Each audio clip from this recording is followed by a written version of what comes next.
देश में तेजी से आगे बढ़ रही स्वदेशी वैक्सीन तैयार करने की प्रक्रिया। दिल्ली एम्स में शुरू हुआ कोवैक्सीन का ट्रायल। पहले दिन सिर्फ एक व्यक्ति को दी गई डोज, किसी तरह का रिएक्शन नहीं, 2 घंटे बाद मिली छुट्टी। अब तक 12 से ज़्यादा वॉलंटियर्स को मेडिकल फिटनेस मिला। 15 से 20 दिन में पूरा होगा पहला फेज। वैक्सीन का 12 शहरों में किया जा रहा है परीक्षण। कोरोना की देसी वैक्सीन कोवैक्सीन को लेकर अच्छी खबरें सामने आ रही हैं। वैक्सीन प्रगति पर है। कोरोना की वैक्सीन कोवैक्सीन का एम्स में ट्रायल शुरू हो गया है। यहां से अच्छी खबर यह सामने आ रही है कि जिस वॉलंटियर को इस वैक्सीन की पहली डोज लगाई गई उसे किसी भी तरीके का कोई रिएक्शन नहीं हुआ। 2 घंटे बाद उसे अस्पताल से छुट्टी भी दे दी गई।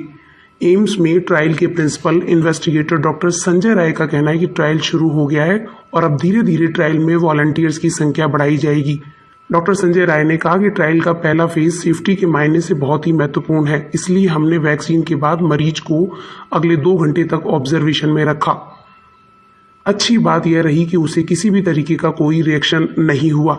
डॉक्टर ने बताया कि वॉलंटियर्स को एक डायरी दी गई है जिसे उन्हें मेंटेन करना है।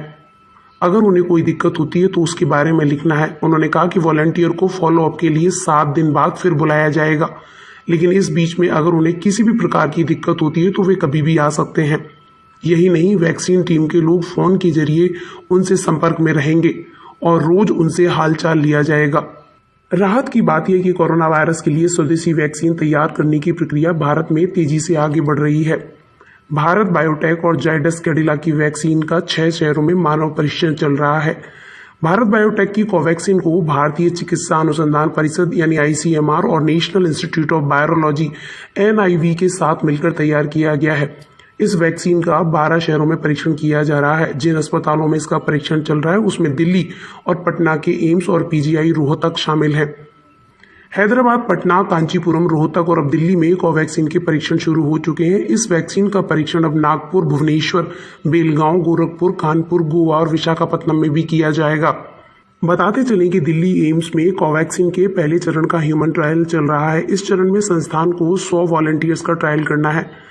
बताया जा रहा है कि दिल्ली एम्स के ट्रायल में हिस्सा लेने के लिए करीब 3500 लोगों ने रजिस्ट्रेशन कराया है। इनमें से 50% से ज़्यादा दूसरे राज्यों के लोग हैं। मुश्किल ये आ रही है कि दिल्ली में रहने वाले ज़्यादातर वॉलंटियर्स के शरीर में पहले से ही कोरोना के खिलाफ एंटीबॉडी मौजूद है। इसका मतलब ये है कि वे ट्रायल के लिए योग्य नहीं हैं। दरअसल ट्रायल से पहले वॉलंटियर्स की स्क्रीनिंग होती है और जांचा जाता है कि उनमें पहले से तो कोई रोग नहीं है। दिल्ली से बाहर के लोगों पर ट्रायल करने में यह दिक्कत है कि उन्हें मॉनिटर करने और उनमें आए किसी साइड इफेक्ट को ठीक करना एम्स के लिए थोड़ा मुश्किल होगा। अगर वॉलंटियर दिल्ली के ही होंगे तो उनकी निगरानी और उनमें आने वाले किसी साइड इफेक्ट की समस्या को दूर करने में आसानी होगी। ट्रायल की राह में आई ये चुनौती दिल्ली के लिए गुड न्यूज़ है। इस विरोधाभास की वजह से यह है कि पहले से कोरोना के खिलाफ एंटीबॉडी के पाए जाने का मतलब यह है कि संबंधित शख्स वायरस के प्रति इम्यून हो चुका है, यानी अब उसे कोरोना संक्रमण का खतरा नहीं है।